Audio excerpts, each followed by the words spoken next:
ذوالکفل پیغمبر ہیں، یہ کفل ہیں، کفل خالی کفل، وہ نیک آدمی ہیں۔ بعض تفسیروں میں ذوالکفل کا جو پیغمبر کا قصہ ہے وہ کفل کا قصہ جو حدیثوں میں نقل کر دیا گیا، اس لیے ان کو پیغمبر نہیں سمجھا گیا۔ مسند احمد ابن حنبل، امام ترمذی وغیرہ ان کا قصہ نقل کیا ہے۔ بنی اسرائیل کا ایک آدمی تھا، اس کا نام کیا تھا؟ یہ نیک آدمی ہوا تھا، نہیں ہوا، اور وہ یقیناً پیغمبروں میں نہیں تھا، سوال ہی پیدا نہیں ہوتا۔ اس کی جو ہسٹری آپ کے سامنے آ رہی ہے، پیغمبر کی ایسی ہسٹری ہو ہی نہیں سکتی۔ کفل کے بارے میں حدیث میں آتا ہے کوئی گناہ نہیں چھوڑتا تھا، چھوٹا بڑا، پینا کھانا زنا، کوئی گناہ نہیں چھوڑتا تھا، تو کیا ایسا آدمی پیغمبر ہو سکتا ہے؟ سوال ہی پیدا نہیں۔ بعض لوگوں نے کفل کا قصہ ذوالکفل کی جگہ سنا کر یہ کہنے پہ مجبور ہو گئے یہ پیغمبر ذوالکفل نہیں تھے، پیغمبر ذوالکفل نہیں۔ قصہ کس کا سنا ہے؟ نام کیا بتایا کفل کا؟ تو وہاں کنفیوژن ہو گیا، اس لیے بعض تفسیر کی کتابوں میں ذوالکفل پیغمبر نہیں تھے، نیک آدمی تھے، وہ قصہ بیان کیا گیا جو مسند احمد ابن حنبل اور امام ترمذی اور دوسری کتابیں موجود ہے۔ یہ شخص بنی اسرائیل کا ایک شخص گزرا ہے جسے اللہ کے رسول نے سنایا۔ بنی اسرائیل کے پچھلی امتوں کے کئی قصے خود قرآن نے سنائے اور کچھ نبی نے سنائے۔ کفل کا قصہ قرآن شریف میں نہیں ہے لیکن حدیث شریف میں ہے۔ اصحاب کہف کا قصہ قرآن میں بھی ہے، حدیث میں بھی ہے۔ سکندر ذوالقرنین کا قصہ قرآن شریف کے اندر ہے اور حدیثوں میں ہے۔ تو کچھ قصے اللہ تعالیٰ نے سنائے، کچھ قصے اللہ کے رسول نے سنائے جو قرآن میں موجود نہیں ہیں، وہ پچھلی امتوں کے قصے ہیں، ہمارے لیے عبرت کے لیے سنائے گئے، سبق کے لیے۔ کفل ایسا خطرناک آدمی تھا، کوئی گناہ نہیں چھوڑتا تھا۔ یہ خوبصورت عورت، قحط کا زمانہ تھا، پیسوں کی سخت ضرورت تھی بیچاری کو، اس کے پاس آ گئی اور وہ مالدار بھی تھا۔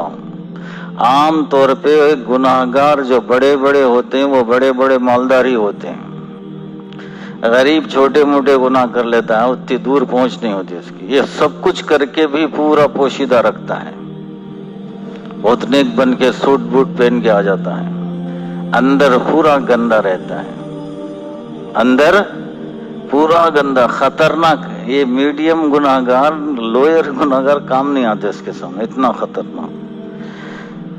جیسے ایک جنرل پاکستانی کے بارے میں لکھا گیا ہے کہ وہ لڑکی کو ننگا کر کے جسم پہ شراب ڈال کے چاٹتا تھا لڑکیوں۔ عجیب عجیب آدمی کو پیسہ ہوتا ہے تو جیسے دنیا کے رنگ میں عجیب عجیب رنگ اپناتا ہے، گناہوں کے رنگ میں بھی عجیب عجیب رنگ اپناتا ہے، اسے کام نہیں، یہی سوچ گندی رہتی ہے۔ اللہ حفاظت فرمائے۔ گناہ سے ڈرو، ایسے ڈرو جیسے مومن ڈرتا ہے۔ مومن کیسے ڈرتا ہے گناہ سے؟ گویا کہ ایک پہاڑ اس کے اوپر گر رہا ہے، آپ پہاڑ کے پاس بیٹھے ہو، پہاڑ گر رہا ہے تو کیا ہوگا؟ کلیجہ پھٹ جائے گا۔ گناہ سے مومن ایسے ڈرتا ہے جیسے کہ پہاڑ اوپر گر رہا ہے۔ منافق فاسق گناہ سے ڈرتا نہیں۔ مکھی بیٹھی، آپ کے اوپر مکھی بیٹھی تو ڈرتے ہیں؟ زیادہ سے یہاں بیٹھی تو کچھ بھی نہیں تھا، یہاں بیٹھی جسم پہ گل آ رہی ہے تو یہاں بیٹھی تو بیٹھنے دو۔ اللہ کے رسول نے مثال دے کر سمجھا، گناہ کا ڈر چلا گیا تو بات ختم ہو جائے گی۔ اللہ حفاظت فرمائے۔ گناہ کا ڈر ہی ایمان کا سرمایہ ہے، کیپٹل ہے، یہ ہونا چاہیے۔ تو کفل آدمی بڑا بدکار گناہگار ہر چیز کے لیے تیار رہتا تھا، اور وہ بیچاری کو 60 دینار دیا. کتنے؟ شرط یہ ہے کہ تو میرے سے آ کے ملنا. اب وہ بیچاری ہے، وہ 60 دینار لے کے اپنا کام پتہ نہیں کیا ضرورت تھی پوری کر کے آ گئی ایک رات.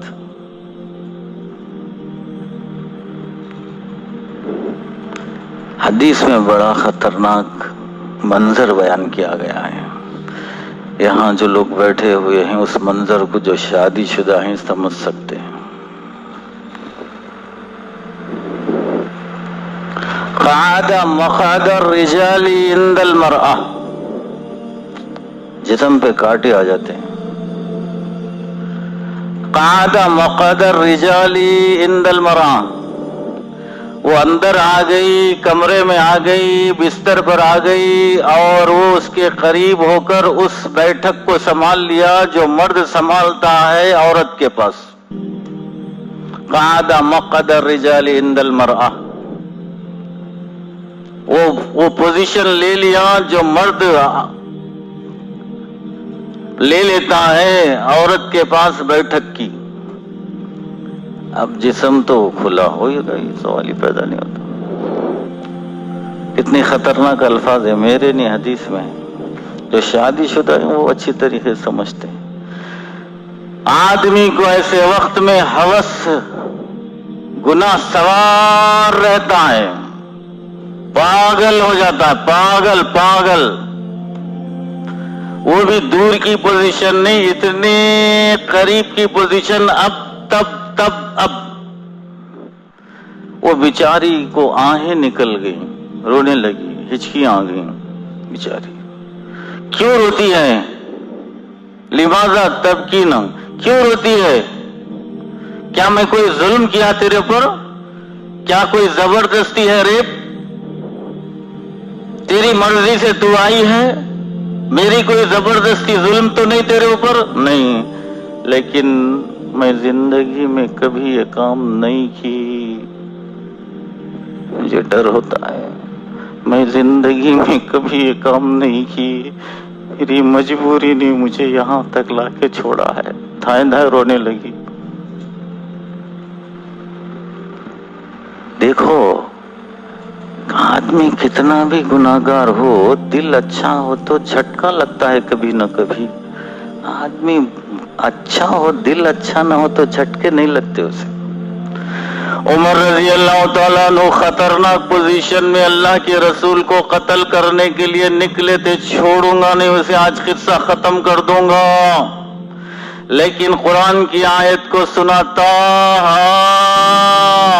ما انزلنا الیک القرآن لتشقى، ہم نے قرآن کو اس لیے نازل نہیں کیا کہ تو بد نصیب بن جائے. وہ عربی اسٹائل، قرآن کا اسٹائل دل کو ہلا دیا. رونے لگے. مجھے بتاؤ، میں بھی اسے پڑھنا چاہتا ہوں. بدل گیا دل سیکنڈ میں. کتنی دیر لگی؟ ما انزلنا علیک القرآن لتشقى، دل بدل گیا. دل اچھا تھا، عمل خراب تھا. کچھ لوگ عمل اچھے رکھتے ہیں، دل خراب رہتا ہے. بڑے خطرناک لوگ. اللہ حفاظت فرمائے، اللہ حفاظت فرمائے. عمل بڑے پیارے نظر آتے ہیں لیکن دل بڑا گندا ہوتا ہے. ایسے لوگ جب گناہ کا موقع آتا ہے تو ڈٹ جاتے ہیں. آدمی پریشان ہو جاتا ہے، اتنا نیک آدمی ایسے کیسے گناہ پہ ڈٹ گیا؟ اس لیے کہ دل اچھا نہیں تھا. دل کو بناؤ، دین بنے گا. دین بننا ہو تو دل کو بنانا ہے. یہ سب زندگیوں میں کچھ کام نہیں آئے گا. دل کو بناؤ، اپنے اس کے پر توجہ کرو، توجہ کرو. حاسبوا قبل ان تحاسبوا، اللہ تمہارا حساب لے اس سے پہلے تم اپنا حساب کر لو. وزنوا قبل ان توزنوا، اپنے اعمال کو تول لو اس سے پہلے کہ اللہ تمہارے اعمال کو تول کر بتائے گا. رسوائی کا دن ہے، یوم التغابن ہے. ہار جیت کا دن ہے، کوئی ہارا کوئی جیتا، اللہ حفاظت فرمائے۔ تو جھٹکا لگا کفل کو، اٹھ گیا اس پوزیشن سے، میں اللہ آج توبہ کرتا ہوں، میں آئندہ کوئی گناہ نہیں کرتا، نہ زنا کرتا ہوں نہ شراب پیتا ہوں، میں اب تک جو زندگی گزارا، اے اللہ توبہ کرتا ہوں۔ کتنی خطرناک پوزیشن سے توبہ شروع ہوئی، اللہ حفظ۔ قعد مقعد الرجال عند المرأة،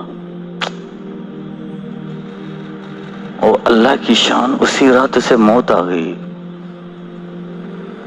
صبح کو دروازے پہ لکھا ہوا تھا اللہ نے کفل کی بخشش کر دی۔ بڑی رحمت والے، توبہ کی قوت اللہ تولتے ہیں، توبہ کی قوت اللہ تولتے ہیں۔ یہ کیسے توبہ کیا، کتنی بڑی توبہ تھی۔ اسی لیے اللہ کے رسول صلی اللہ علیہ وسلم نے فرمایا، معاذ رضی اللہ تعالیٰ عنہ کی توبہ اگر مدینے پہ تقسیم کر دیں گے تو سارا مدینہ پاک ہو جائے گا۔ خالی توبہ توبہ نہیں کرتا، یہ کیا توبہ، توبہ توبہ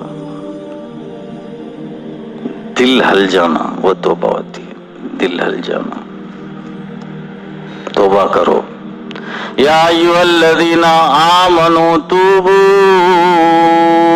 الی اللہ توبۃ نصوحا، اے ایمان والو اللہ کے دربار میں توبہ کرو، اچھی توبہ، پیاری توبہ، جہاں اللہ کی رحمت کو جوش آ جائے، زندگی بھر کے بڑے بڑے گناہ سمندروں کو ایک پل میں اللہ تعالیٰ مار کے چھوڑ دے۔